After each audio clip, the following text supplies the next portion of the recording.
সাল্লাম বলেছেন কিয়ামতের আগে মানুষ বেছে বেছে সালাম দিবে।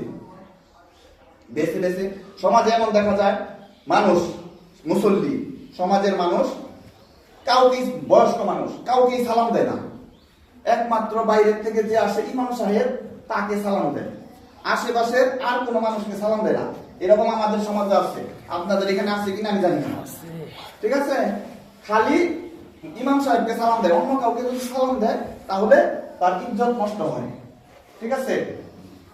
আবার ইমাম ওই রকম দেখা যায়, শুধুমাত্র সালাম দেয় মসজিদ কমিটির গাঁজাখোর হোক, সুদখোর হোক, সেই সুদখোরকেও সালাম দেয়, ঠিক আছে? কিন্তু সাধারণ মানুষ, গরিব, দুর্বল কিংবা শক্তিশালী একটু কম, এরকম মানুষকে সালাম পর্যন্ত দেয় না, এরকম দেখা যায় ইমাম সাহেব, ঠিক আছে? তাহলে আমরা নৈতিক অবক্ষয়ের চূড়ান্ত পর্যায়ে আছি, একেবারে শোচনীয় অবস্থায় আছি না?